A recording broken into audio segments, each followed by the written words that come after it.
आज यदि बिहार में उद्योग चालू हुआ होता तो क्या इतने लेबर्स बाहर जाते हैं? पंजाब में नहीं जाते। मर कौन रहा है? गरीब। जो मिडिल क्लास वर्ग है, जो अपर मिडिल क्लास है, वो तो खुश है, कोई इशू नहीं है, यहाँ भी कमाएगा वहाँ भी कमाएगा। लेकिन प्रॉब्लम क्या है? जो हमारे 97% गरीब है, सिर्फ 3% ही अमीर है। तो 97% को यदि वो ऊपर उठा देंगे तो उनको डर है। यदि आप उस शिक्षा का आप जागरूकता करोगे तो जो सवाल पैदा करेंगे, और जब सवाल पैदा करेंगे तो आपकी सत्ता चली जाएगी।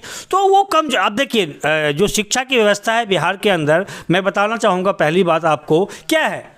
यहाँ पे 10वीं पास जिसके 40% 50% नंबर हैं, ए फॉर एप्पल नहीं पढ़ने आता है, और से आम पढ़ने नहीं आता है, उनको टीचर बना दिया गया है। वो क्या विकास करेंगे शिक्षा का? वो तो कमज़ोर कर रहे हैं। जो पढ़ने कौन जाता है सरकारी स्कूल में?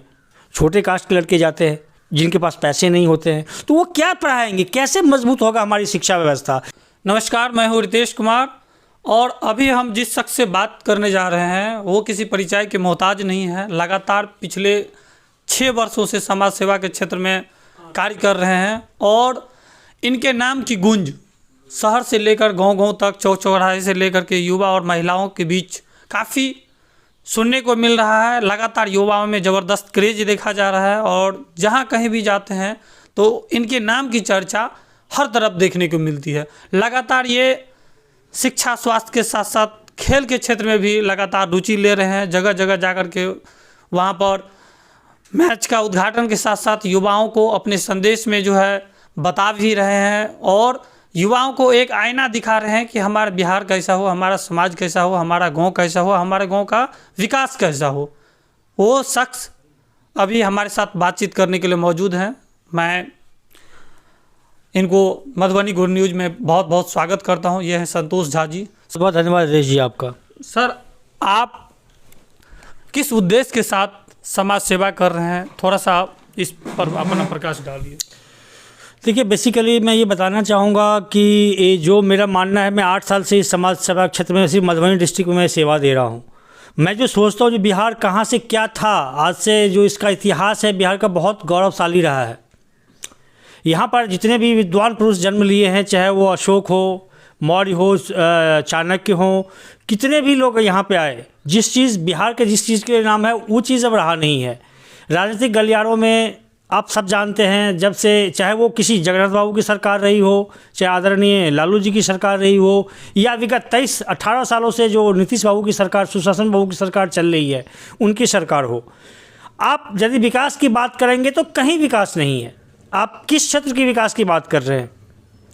किसी क्षेत्र में विकास हुआ नहीं है। तो मैंने आज से 8 साल 2014 में एक दिमाग में आया कि यदि भगवान ने मुझे कुछ सवाल बनाया है, ताकि मैं थोड़ा भी मेहनत यदि मैं अपने समाज के लिए करूं, और एक दिशा निर्देशित करूं उन समाज को जो छोटे से छोटे पायदान पे हैं, उनके लिए काम करूं, तो इस समाज को हम ज़्यादा तो नहीं कह सकते, लेकिन थोड़ा बहुत मैं सुधार जरूर ला दूंगा। और इसका परिणाम आज 8 वर्ष की तपस्या के बाद ये देखने को मिल रहा है। मेरा जो काम है, मैं 2 दिन सेवा देता हूँ अपने पूरे मधुबनी डिस्ट्रिक्ट में, और 5 दिन मैं दिल्ली रहता हूँ। और यही मेरा विज़न भी है। आगे आने वाले टाइम में जब तक हमारा स्वास्थ्य रहेगा, जब तक हमारे भगवान ने सामर्थ्य दिया हुआ है, तब तक मैं पूरे मधुबनी डिस्ट्रिक्ट की सेवा करता रहूँगा।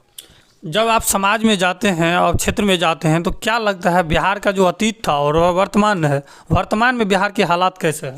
वर्तमान में बिहार के हालात आज पूरे इंडिया जान रही है। आज बिहार के नाम पे आप यदि बाहर जाएंगे, दिल्ली, मुंबई और किसी पंजाब, किसी भी स्टेट जाएंगे, एक लेबर जोन बना दिया है। ये इसका रीज़न क्या है आप ये समझिए। आज देश को आज़ाद हुए 1947 में मेरा देश आज़ाद हुआ था। ऑलमोस्ट 76 ईयर्स हो गया हमारे देश को आज़ाद हुए। हमारे कांग्रेस की 55 वर्ष की सरकार रही है। इसके बाद 5 साल बीजेपी भी बीच में रही है। इसके बाद फिर बीजेपी आज लगातार, ये इनका 2014 के बाद ये तीसरा टर्म है।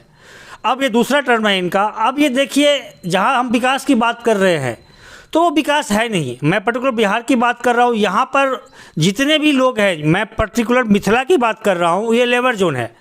यहाँ से जितने भी गरीब रथ है, इसके बाद जितने भी सारे ट्रेनें चलाई जाती है सिर्फ गरीबों के नाम पे, वो एक लेबर जोन बना दिया गया है। और यहाँ की इकोनॉमी जो है वो पंजाब को स्ट्रॉन्ग कर रही है, मुंबई को स्ट्रॉन्ग कर रही है, राजस्थान को स्ट्रॉन्ग कर रही है, लेकिन हमारा विकास नहीं हो रहा है। वो राजनीतिक इच्छा, मैं इसको मानता हूँ कि राजनीतिक इच्छा शक्ति हमारे लीडरशिप में बिल्कुल कमी है। वो रोज़गार पैदा करना नहीं चाहते हैं, बस गरीब को गरीब बना के रखना चाहते हैं। यदि आज इन्वेस्टमेंट लाए, आज गुजरात में इन्वेस्टमेंट क्यों आ रहा है इतना, आप बताइए, गुजरात लीजिए, महाराष्ट्र लीजिए, केरला लीजिए, आंख बंद करके राजस्थान जो कि एक डेजर्ट एरिया है, डेजर्ट एरिया में भी हिटाची जैसी कंपनी, जापानीज कंपनी अपना एस्टैब्लिश किया। वाटर नहीं है वहाँ पे, लेकिन देखिए रीज़न क्या है, ये देखिए हमारे बिहार में आना क्यों नहीं चाहते हैं। लॉबी इतनी बड़ी है, उनको पैसे चाहिए, उनको लॉबी के लिए अपने पार्टी के लिए फंड चाहिए होता है, तो वो क्यों करने देंगे ये।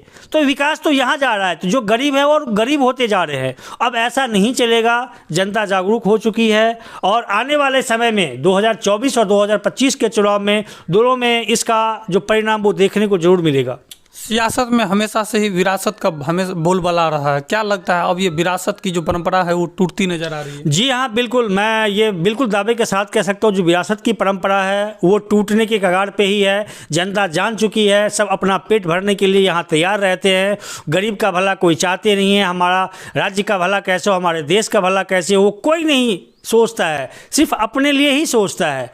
आज जितने भी पॉलिटिकल पार्टी है, आज यदि बिहार में उद्योग चालू हुआ होता तो क्या इतने लेबर्स बाहर जाते हैं पंजाब में? नहीं जाते। मर कौन रहा है? गरीब। जो मिडिल क्लास वर्ग है, जो अपर मिडिल क्लास है, वो तो खुश है, कोई इश्यू नहीं है, यहाँ भी कमाएगा वहाँ भी कमाएगा। लेकिन प्रॉब्लम क्या है, जो हमारे 97% गरीब है, सिर्फ 3% ही अमीर है, तो 97% को यदि वो ऊपर उठा देंगे तो उनको डर है। यदि आप उस शिक्षा का आप जागरूकता करोगे तो जो सवाल पैदा करेंगे, और जब सवाल पैदा करेंगे तो आपकी सत्ता चली जाएगी। तो वो कम, अब देखिए जो शिक्षा की व्यवस्था है बिहार के अंदर, मैं बताना चाहूँगा पहली बात आपको क्या है, यहाँ पे 10वीं पास जिसके 40% 50% नंबर हैं, ए फॉर एप्पल नहीं पढ़ने आता है, और से आम पढ़ने नहीं आता है, उनको टीचर बना दिया गया है। वो क्या विकास करेंगे शिक्षा का? वो तो कमज़ोर कर रहे हैं। जो पढ़ने कौन जाता है सरकारी स्कूल में?